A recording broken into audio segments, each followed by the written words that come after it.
Welcome to the Growing Relationships podcast. I'm your co host Lia, somatic feminine leadership coach and trauma reprocessing facilitator.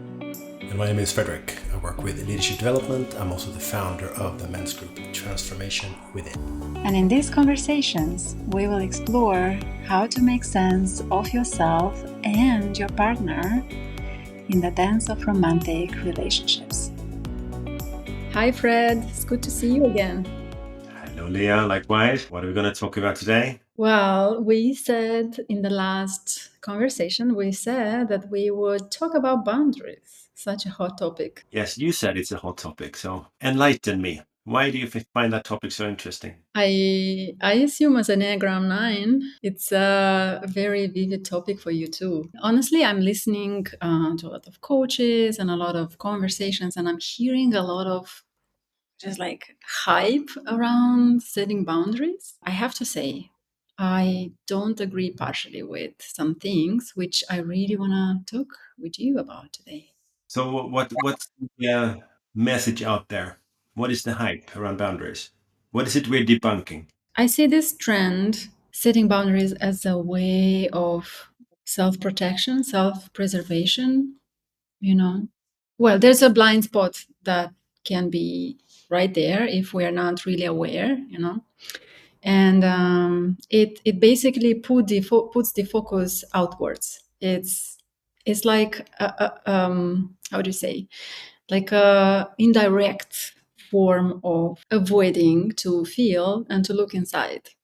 Yeah. And because it's so much comfortable Yeah. to put it on others and say, you do something Yeah. that bothers me, it makes me feel uncomfortable. Mm.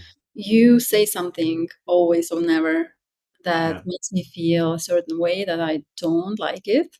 Mm. Then I will try to control you and your behavior Mm. instead of firstly looking, like turning the mirror inside and say, I wonder why this bothers me. That really resonates. The little social media I've watched, there seems to be one interpretation around boundaries. They're very, very much about that it's your responsibility to know and honor my boundaries.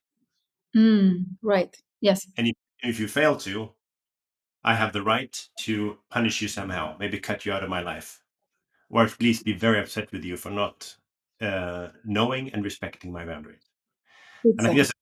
that's a very dangerous path to go. And Yeah. I think we can see the impact of this very dangerous path a bit in society now, what's playing up around the woke movement and all that. And for some reason, people, what I've been noticing on social media, people just like to be, to have this, to be justified in this punishing kind of, and hear all these messages around, yeah, just set boundaries, just, cut them off from your Yeah, life. yeah, yeah. And I see little encouragement actually to get curious. Why is that happening inside you? So the way I was taught or been thinking about boundaries is that you can set boundaries from fear or you set boundaries from love. And Mm. setting fear is that I'm so afraid of what potentially could happen if I let you in and or I forced to look inside of myself to see what's actually going on. So therefore I set a rigid boundary. But as we know, rigid boundaries tend to be fragile. And if I instead can come from boundaries from a place of love, then I have to work to see how come I get triggered when you say what you say. Mhm. And I do quite a lot of work with this. And the Keegan subject to object move, where you take the feeling, okay, I feel triggered when you say what you say. So I lift that feeling out of my heart and I poke it and I'm curious. Interesting that I get triggered when Leah says that. I wonder what story inside of me she's triggering with those words. And then if you can explore that and set boundaries from a place of love Mm. towards myself and towards you, then we have a healthy, we have a chance of a healthy relationship. Mm. So I'm curious, well, how would it look like when you set a boundary from love? I think first of all, it comes as a request based on my understanding of myself. So how can I set the boundary so you have a possibility to be getting the best of me? For Mhm. example, say Mhm. you're for being on time, Mhm. uh, and you always show up late. Mhm. So if I'm setting that out of fear, I will probably have an interpretation in my head that I'm not important to Leah. She, the fact that I'm waiting here 15, 20 minutes and she doesn't bother to tell me that she's late, that Mhm. means I'm not important to her. And that triggers me. I get angry. So, if you can't be bothered, don't bother showing up at all. If I come from a point of love, I've done the work and been curious, interesting, but I get so triggered by Leah being late. I wonder what story that points back to. And that could be many reasons, my upbringing or whatever it is that I've been taught that you're on time. If you're not on time, you get punished by authority figures, etc. So once I understand the story, I realize that there may not be a bad intent, you being late, and I can then be clear about my boundary. When you are late, I feel that you're respecting our time together. I feel that I get a bit triggered by the fact that you're late and not letting me know. So I would really appreciate that if you are late, let me know and try to avoid being late because I appreciate our time together. Yeah. Yeah, I feel your heart when you say that too. So it doesn't trigger me to be, requested, or it doesn't feel like a demand. Like, when you use this pure NVC format of when you, then I feel, and please next time, it can be so rigid and so triggering to others if you don't feel your heart when you're using it. If you don't feel that need first, and then from that place, as you say, express what you need. This works. Yeah, I agree. This works wonder on Yeah. people. And I think there's sort of a halfway somewhere in between. People who haven't done the work, but they've been to a coaching course. So they don't really understand why they get so triggered, but they've been to a coaching course, so they're trying to express it in this way. When I feel, that thing. Oh yeah. That's of course a great start, but there's still work to do. Yeah, I was one of them for sure. And at some point, I was conflicted inside. I'm using this perfect NVC. And for those who don't know, NVC is nonviolent communication framework.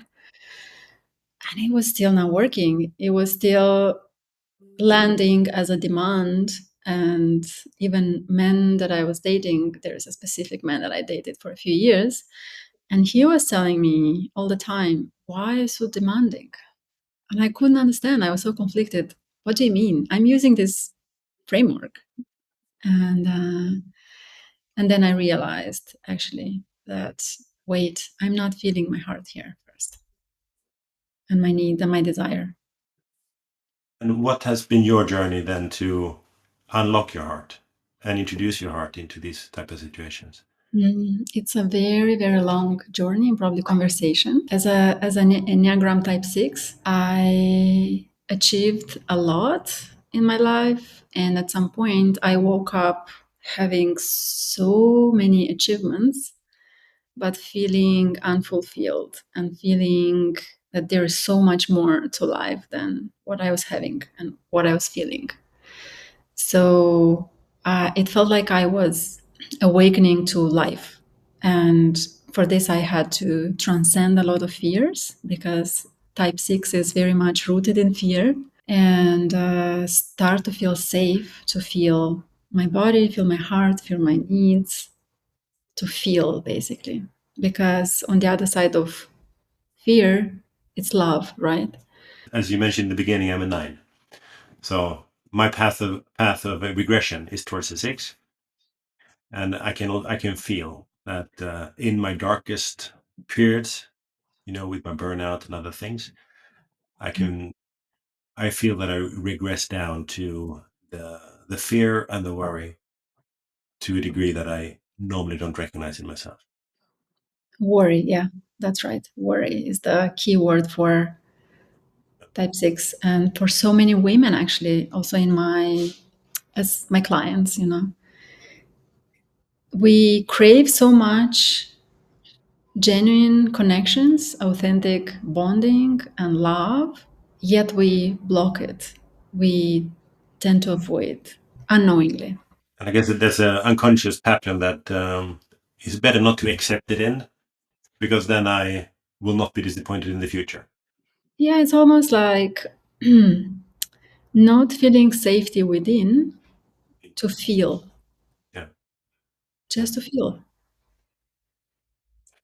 Okay. Let's make a note Yeah. of anagram 6 and 9 potentially, or we focus on, let's see, and go back to boundaries. I was thinking about men and boundaries, an unhealthy expression of masculinity with a very aggressive way, assertive way of setting boundaries, versus the more mature masculinity, where Mm. it's done the same level of firmness, the ability to hold the space, and then express the boundary in a compassionate way. What are the unhealthy way? Let's start there. The unhealthy way is setting it from fear. And because of so much insecurity of how to show up, breast thumping and showing how big you are. But as they say, empty barrels make the most noise, rather than maturing into a level of masculinity where the healthy masculinity and a large part of the feminine is integrated, that Mm. allows you to set a boundary based on holding the space between us and then expressing it in a way that we exemplified before. I'm not sure it has to do with gender. That's why I'm a little bit. I'm yeah. I'm thinking what's the what is the feminine way of receiving? It is not about gender. For simplifying the conversation, I tend to Yeah. assume that men have more masculine and women have more feminine. But to be strict with the language, you're absolutely right. Yeah. So in my experience, what I've been noticing from men, the way they set boundary, like unhealthy ways from men, again, from masculine, more masculine men, let's say, because we have both, right? So, and there are men who have more feminine, and that's okay, um, as long as it works for them. It's more like ghosting, being aggressive, sometimes violent in saying their no. Yeah, bashing back or bashing their Would you say that ghosting is typically masculine, immature masculine? immature. Oh, yes, definitely. Yeah. Because what a healthy masculine does, because masculine is all about direction, clarity, communication. It's there is no space for Yeah. wishy-washy. That's No. the healthy masculine. I bet, yeah. The healthy is able to hold the space of the fact that this doesn't work out. And And communicates clearly. yeah, exactly. Then I have direction in my life. So I want to move on with that. So I communicate so I can release that energy and then move on. Yes, so they wouldn't not be afraid. They would have to be not afraid of what would come up when he says that. So I think men, that's why ghost or masculine in people, because they're not able to hold that tension that might arise. So, oh, a difficult conversation, or so it's easier just to ghost and avoid the conversation overall, discussion conversation. So you said something about rigidity, which I really resonated, and boundaries. Yeah. Because so many times boundaries is I think it's a form, it's like a ego concept for us to keep safe, you know. And when I think about safety, there is no other like real safety that we can create in us or we can get from others other than when we connect to God, source, universe, something that's beyond our consciousness, for example. Yeah, that's, they say, and Carl Jung said the same. This is the real and true safety that you can create in yourself when you connect with that bigger than you. I agree. The rest is just an illusion. Yeah. And so many people go for, cut them out of your life or embody your no, like be very fierce in your no, it doesn't mean that we have to accept things that we don't like. But the question is, when you set that boundary, is it from a place of emotional charge? Is there any emotional charge? Or is it rather the pure, clean space in you that says, no, I just don't like it. It's not my preference. Like, okay, you are always late, or you are a man by nature, let's say, that don't take actions. Yeah. And you have the right to be whoever you are. And I'm not going to control you, try to change you, micromanage you. But I would rather feel into me, into the woman inside me, adult me, and see, do I like it or not? If it's the child that says, oh, I don't like it, like, because this doesn't make me feel safe and blah, blah, blah. He has to do something or more or different so that I can open my heart, then this is not the adult. This is the child. Then you have work to do before, setting the boundary. Or And I think it goes back to what we said about setting boundaries out of love or out of fear. If it comes from a space of emotionally being charged when you set the boundary, that means there's a fear playing somehow. And maybe, then you said this little child, maybe there's a fear of not being liked as you are, for example, or what you could be. So that's why you demand the man to do certain things, because you're afraid that if he were to see all yeah, of you, up you are, he wouldn't like you anymore. And then you play the game and you set certain boundaries in order to not be exposed, etc., etc.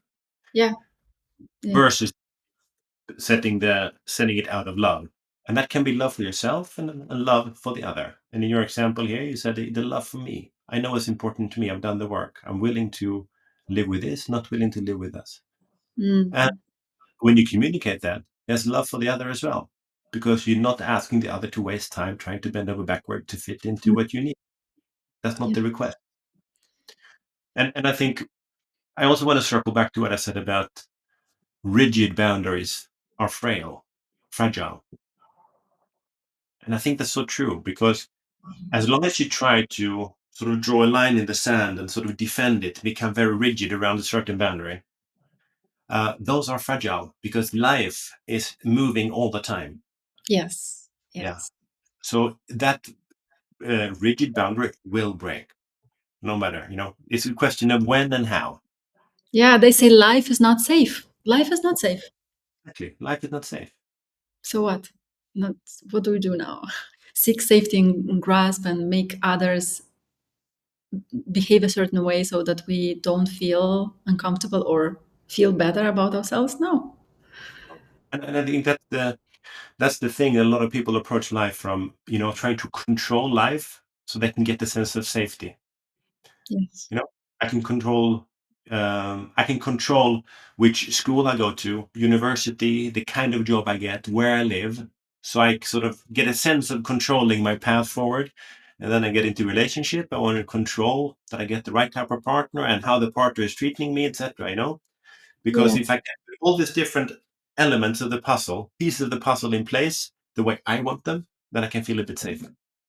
Yes. And on the other side, we cannot expect, even when we express those boundaries or request in a loving way, we cannot expect that the other honors it.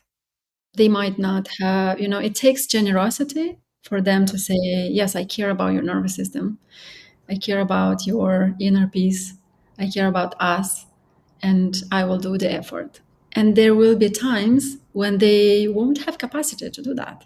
And then it's interesting to be curious about what happens to me when the other person don't have capacity. That's the real work. That's the real work, yeah, exactly. The easy way Hmm. is to say my partner's not right for me and exit. The hard way is to understand that we still have something together, we still have potential, but I need to do some work so I can show up fully, even if my partner don't have a capacity to meet me fully. Yeah, I think awareness is the first step.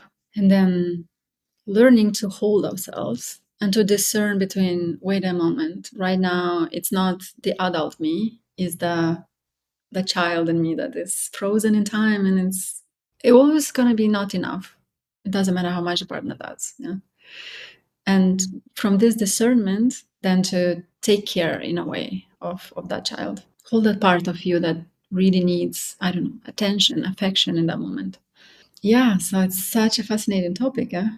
Boundaries. It's not just setting boundaries and that's it. So much more than. How do you survive yourself and your partner in a relationship? And this thing about learning to hold your own story, that is, the real work. It's so easy to expect the other to be able to hold my story. Yes, But if I can't hold it myself, how can my partner hold it, right? exactly. Because it doesn't, if you don't have this experience in your nervous system, this somatic, visceral experience in your body, how it is to feel safe in your body when you're triggered, then it doesn't matter how much it will come from the outside, it will never be enough. It will never be enough. That's my That's experience. so true. Yeah, that's why I coach women and teach them to hold themselves in this on a nervous system level, mindset, emotional, energetic.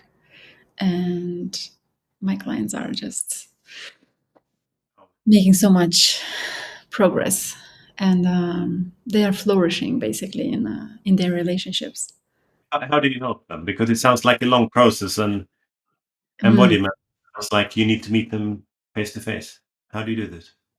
We do it on Zoom and it works perfect because they get to move through their space with the headset on and they just need my guidance and I need to see them and how their body moves and reacts and what are the gestures, how is the breath, and it's conversational all the time.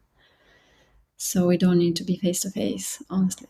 That's the beauty of You do it one on one or a group?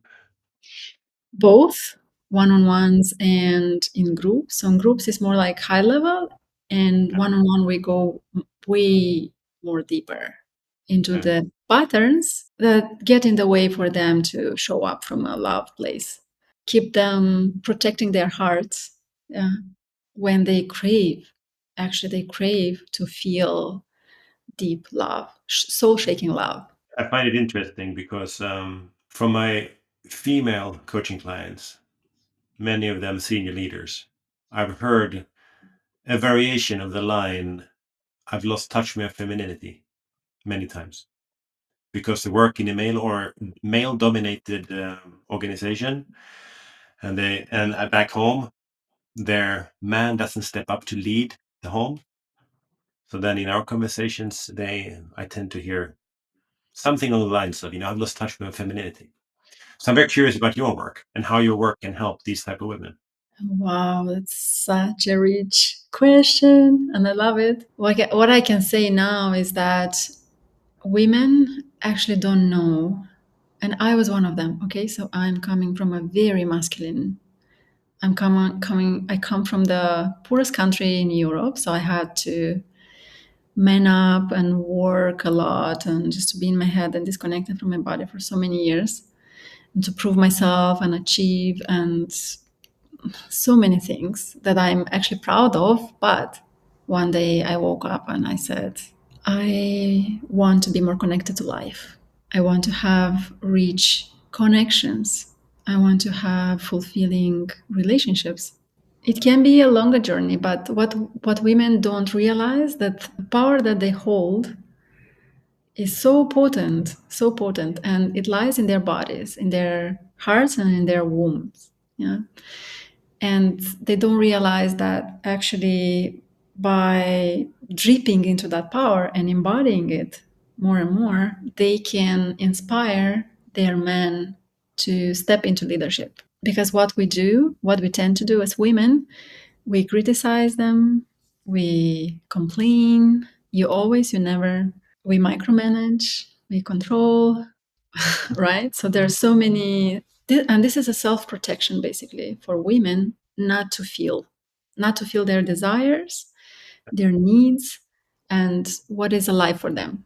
And it's a vicious circle because the man then says, there's no point that I try to lead.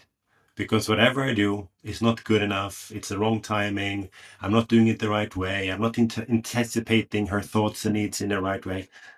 Yes. So I don't have energy for trying because I'll just criticized anyway.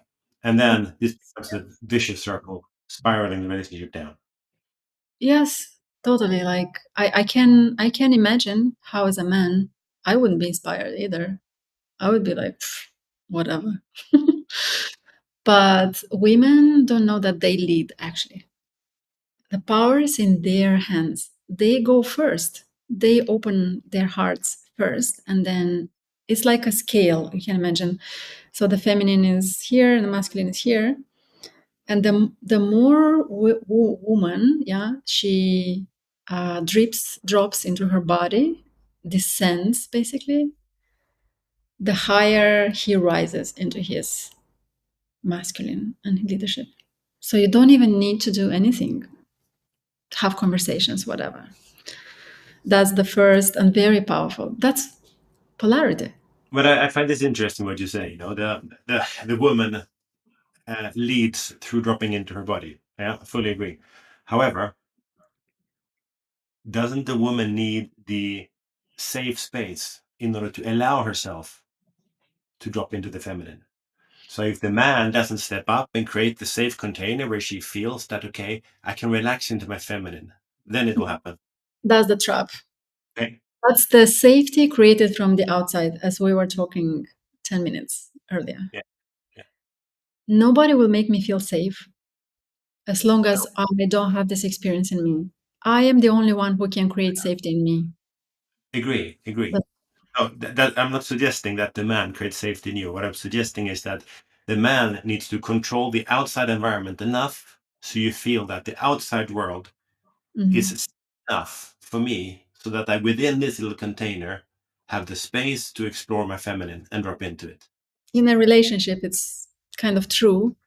You need both for a tango, but women need to take responsibility for this first. I will do my work on my side and then see what shifts in you. And then if nothing shifts, like I'm not inspiring you to step up and lead, do things, create, say, hold me, then there is a conversation to be had. Yeah.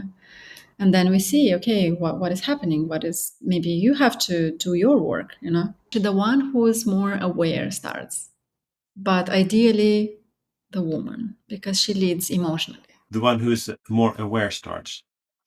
I like that. It could very well be the opposite. A more aware man, he wants to encourage his woman to drop into femininity. It's not about talking to how she should drop into femininity.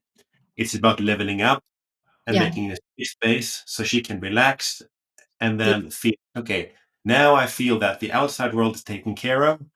I Yeah. have no I need to manage. I don't need to project manage the outside world because my man is leading and making sure I feel safe. Now there's space for me to drop into my feminine. And what people usually do, they have these hard conversations around, oh, you have to, you never, you always, blaming, kind of passive aggressive, because nobody teaches us. When I got into this work, I was like, whoa, almost 40 years old, and I'm just learning this.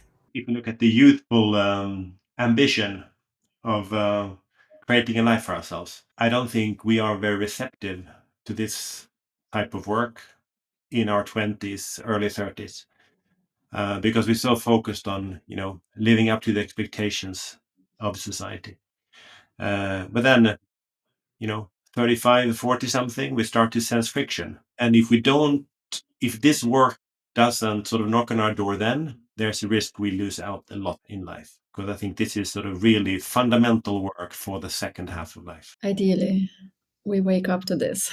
There's another thing that came up to me recently into my field about boundaries. I was in a group coaching session with my teacher, and there was a woman who said, my man is doing so many things for me, and yet I find myself closing my heart and closing to receive what he's giving me, because he is being resentful after giving me or making things for me, doing things for me. And her question was how to stay open and actually receive. And I really loved what my teacher said.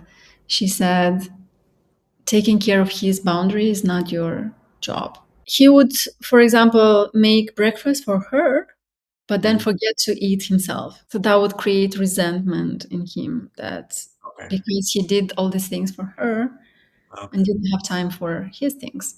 And then she was like, okay, I asked you, request, in a loving way. I expressed what I would love to have, but then it's up to you to hold the boundary and say, and figure out for you how it works. Can make me brunch or breakfast after you have eaten already. You have to figure out, it's your task, not on me to make sure that you take care of your boundary first. What she's describing here sounds more like a mothering relationship. So on top of it, she then has to make sure that he takes care of himself, like a mother would do of the son. So there's Yeah. a lack of relationship. And then he is hoping that they can make a greater connection by him serving her all the time and honoring all her different requests. But Mm. as she says, it has the opposite effect because he doesn't leave and she feels a bit like a mother, I guess. Yeah, the suggestion of my teacher was just tell him, do whatever you need to do before or after, figure out how it works for you. Don't make me feel responsible for, the underlying message was, I'm not responsible for. And I think that's right. Would it make sense to kind of summarize the key takeaways from this conversation when it comes to boundaries?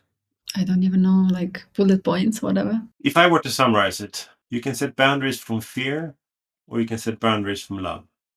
And the transition from setting boundaries from fear to love is self-awareness and soul work. And body work. Of course, body work. Yes, and I want to mention the Telegram group that I'm doing because that's exactly for this. Yeah, that'd be great. So how Yeah. can people find you, or how can women find you for doing this type of work? I have my website, but I will include the free challenge, somatic challenge Telegram group that starts next week on 27th, where I will guide women on exactly this topic, how to transit from fear to love by feeling, by dropping deeper underneath their hurt, their pain, so that they can liberate themselves, open up, and engage with men, with masculine, let's say, from a place of their woman, place of sovereignty, and express and request in a loving way what they need. That creates genuine bonding. I will do my best to help the men step into their mature masculine to meet you and your women there. On behalf of all women, thank you so much for doing the work. Yeah, we need men who support us and who can hold us, even Likewise. if we do our work. Likewise. Both of us need to do work. And we shouldn't forget that men need to do work on the feminine energy and the masculine energy. Women need to do work on the Yeah. feminine energy and masculine energy. So we can integrate and become whole, and then we can meet in a different place. Yeah. Okay, yeah. Shall we call it today? Did we define a topic for next episode? I think we have a topic, the softening of the feminine when they are Yeah. in a masculine Who environment. touch with the femininity. Yeah. Yeah, that's what you should.